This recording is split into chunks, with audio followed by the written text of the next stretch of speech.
All right, good afternoon, everyone. Hope everyone is safe and well. Thank you all for attending.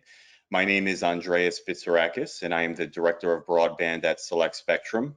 As you may imagine, I handle all things broadband, which of course includes 2.5 gigahertz educational broadband service. Select Spectrum is a licensed spectrum brokerage firm, and we represent clients across 20 spectrum bands, ranging from 150 megahertz up to 40 gigahertz in the millimeter wave space. 2.5 has always been our home turf and likely the band that we have the most experience in.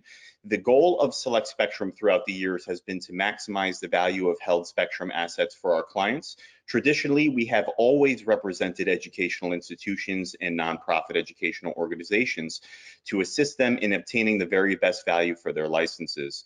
We have been very successful in this space, facilitating max value lease transactions as well as some sale transactions once the rules allowed for that to be done for our clients, which have generated more than $350 million of net present value. We are conducting this webinar today because our team has received countless inquiries in relation to the recent FCC rule changes and how such rule changes affect them. The intent of this webinar is in no way to interfere with anyone's contracts or agreements that you may have in place with an operator. The webinar is strictly an informative presentation, and the opinions and statements are my own. Regarding anything that you learned during this webinar, I strongly advise all participants to confer with their respective legal counsel, as we are not attorneys at Select Spectrum. With that, let us get started in consideration of everyone's time today. I think the presentation will be relatively brief, about 20 minutes of content, and then please note we will hold a Q&A at the end of the presentation where everyone will have a chance to ask any questions that they may have. Furthermore, please note that the identity of the individuals asking questions will be kept anonymous, and we will not announce the name of any organization or individual who is asking a question, but simply answer the question or potentially elect to answer the question offline. Of course, if any participants of the webinar would like more information or to discuss a particular matter in further detail, you should feel free to contact me directly via email or phone, and my contact information will be made available on the final slide. All right, and with that, let's get started. I'm going to keep this slide brief, but I think that we should take a moment to understand how far the EBS band has come. EBS is a band of spectrum that the FCC put aside for public good, specifically to benefit educational entities. It was designed and made available to serve as a method for educational institutions to deliver live or pre-recorded educational programming to several areas within school districts and higher education campuses. The FCC initially authorized instructional television fixed service, also known as ITFS, to operate using one-way analog line-of-sight technology. In the late 1980s, the FCC authorized ITFS licensees to lease a portion of their spectrum, which was designated as excess capacity for commercial use. In 1998, the FCC authorized the ability for two-way fixed internet access. And traditionally, the band was only used for educational purposes, but in the mid-2000s, the FCC granted additional flexibility for the spectrum to be used for broadband services. At this point, licensees began to lease out 95% of their capacity to commercial providers, most notably Sprint or Clearwire, and presently T-Mobile, and also a large number of wireless internet service providers across the country. The 5%, which we will get into in a subsequent slide, was reserved for educational purposes as it was a requirement set forth by the FCC. In 2018, the FCC released a notice of proposed rulemaking with an intent of issuing the balance of the licenses that were not issued or applied for in many years ago to help provide capable spectrum in areas of the country that were unserved or underserved. And we will get into some of the more recent developments in a slide or two. Next, I want to touch very, very briefly on the traditional band plan. So if you have a license today, it is likely subject to this band plan. So the salmon color, or whatever color we want to call that, is basically the EBS portion of the band, which makes up about 5/8 of the 2.5 band. So say, for example, you have the A channel group. You have A1, 2, and 3 here for 5.5 megahertz each, collectively 16.5. And then you have A4 here in the middle band, which gives you an additional 6, and that's where you get your 22.5. So, typically the license size is 22.5 megahertz. Sometimes schools or nonprofit educational organizations may have 2 or 3 call signs, which would turn that 22.5 into a 45 or 67.5 collectively. The green or blue or indigo, whatever color we want to call this here, is the commercial end of the band, and it is called BRS.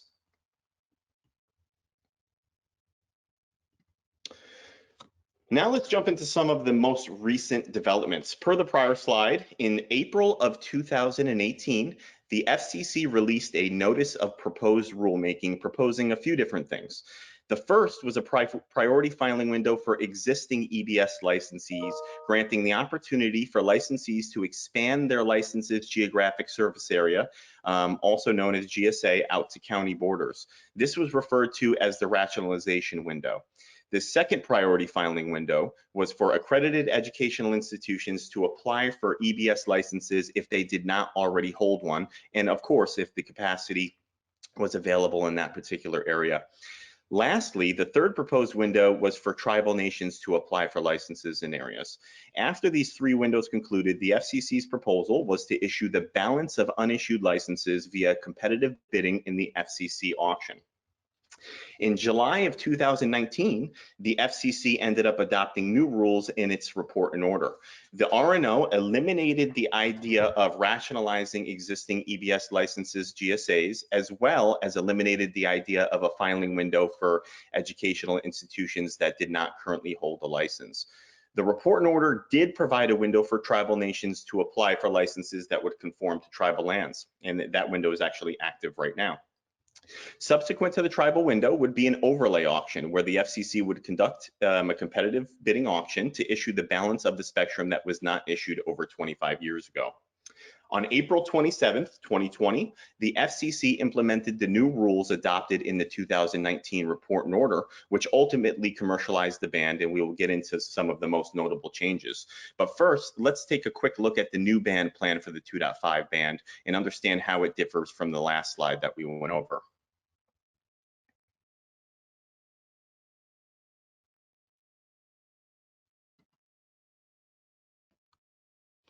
All right, so as you see, in comparison to the traditional band plan, which consisted of 5 total channel groups in the EBS portion of the band, now the FCC is looking to issue 3 blocks instead. In the first block, which includes 49.5 megahertz of capacity, what they did was basically aggregate the majority of the lower band. So the A, the B, and the C 1 through 3 channels, all consisting of 5.5 megahertz each, are aggregated into a 49.5 megahertz chunk. The second block, which consists of 50.5 megahertz, consists of the D group and the mid-band channels from the A, B, and the C groups. Lastly, you have the third block, which is all the way on the top of the band, includes 17.5 megahertz, and that consists of the G group as well as its respective portion of the K guard band. Please note, if you have a license today, this in no way, shape, or form impacts or changes your spectrum. Your license is still subject to the band plan that we took a look at earlier on slide 3. One thing to note is that either via the tribal window or the forthcoming FCC auction, in many areas of the country, you're not going to see these entire blocks issued in full. The reason being is that if your institution holds the A group, for example, and no other licensees exist in the area, only 33 megahertz would be issued in that first block in consideration of you, the incumbent licensee.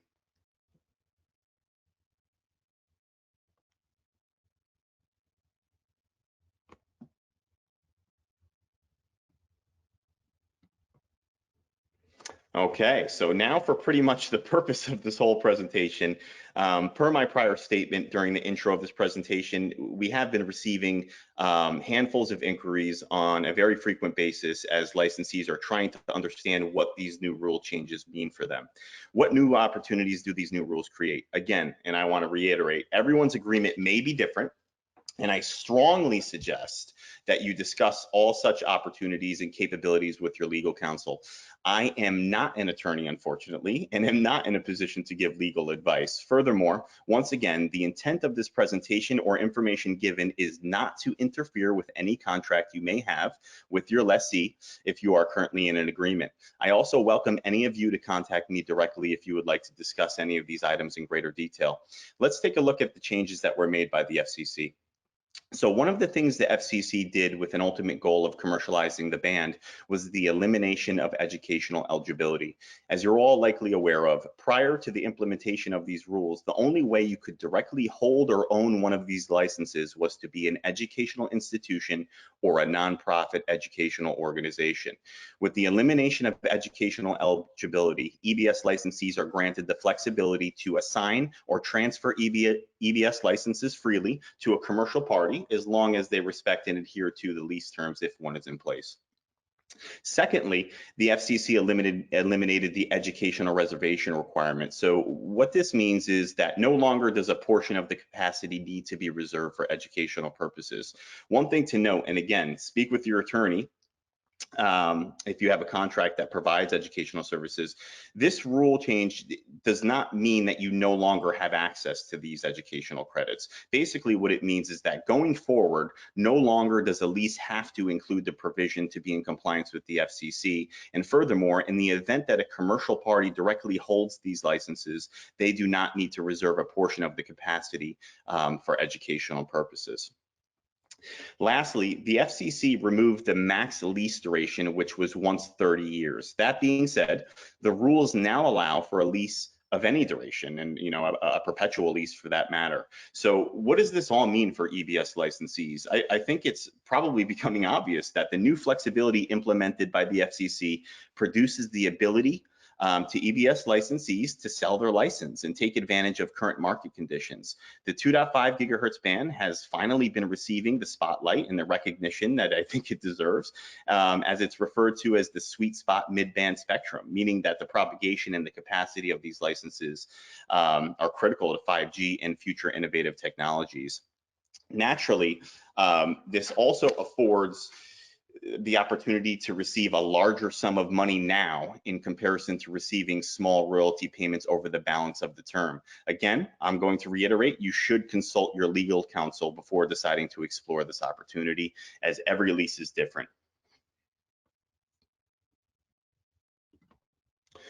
Now, this is what I like to call EBS License Valuation 101. So, some folks have been reaching out to us, some folks that may be on the call today saying, hey, I have someone knocking at our door, as there's several different entities that are interested in purchasing these licenses, but I don't know where to start. I don't know how to value this. I don't know what to expect. So hopefully this will help a little bit. It's quite general, but again, if you would appreciate some greater detail, then you can always feel free to contact me directly. But first, I think we start with what is megahertz pop. So megahertz pop is a unit of measurement used to price spectrum. So for example, cords of wood, gallons of water, yards of mulch, whatever it may be. So how you determine that megahertz pop number is the population encompassed by the license's geographic service area, and you multiply that by the capacity of the license, right? So a few things I want to note here is that, the FCC's universal licensing system, also known as ULS, does not reflect the appropriate population. The reason being is that they draw every license as a complete circle. And as many of you know on this call, you can't have two licenses on the same frequency and then overlap, right? So they did something many years ago called splitting the football that you can learn more about in some of the other presentations that we have posted on our website. I guess my point there is, make sure that you have the accurate population that your license encompasses when you really start to look at this seriously. Capacity, like we stated prior, capacity of incumbent licenses range from 5.5 megahertz to 22.5.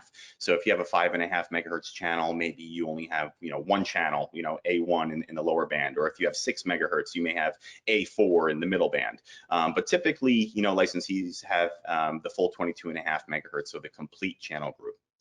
So some example pricing here, say we're using 7 cents megahertz pop. So the pops are 350,000 that your license encompasses. The capacity of the license is 22.5 megahertz. So 350,000 multiplied by 22.5 gives you nearly 7.9 million megahertz pops. So then we're going to take that 7 cents that whoever it is offered you, and then we're going to multiply that by the megahertz pops. That gives you an amount of $551,000. That's the net present value of the deal. So if they wanted to buy it today, and you're just doing an assignment or a sale, you know, that's what the number would be, $551,000 that would be remitted to you, you know, whenever the deal would close. Now, you know, when you're looking at a lease, it's a little bit different. You're always going to start with the net present value, right? And then you're going to use the appropriate ratio, taking into consideration the amount of the upfront payment, which will dictate the annual payments and furthermore dictate the monthly payments. Now, I mean, you can get creative when you're negotiating these deals. It's almost like a 30-year home mortgage, right? The more that you receive upfront, the lower that your, you know, monthly payments are going to be. You know, if you want to take something a little bit lower on the front end, then the more your monthly payments would be. So, I mean, there's not a standard way of doing this or negotiating it. It's really, I mean, you can do your best, and obviously the other side has to agree to it.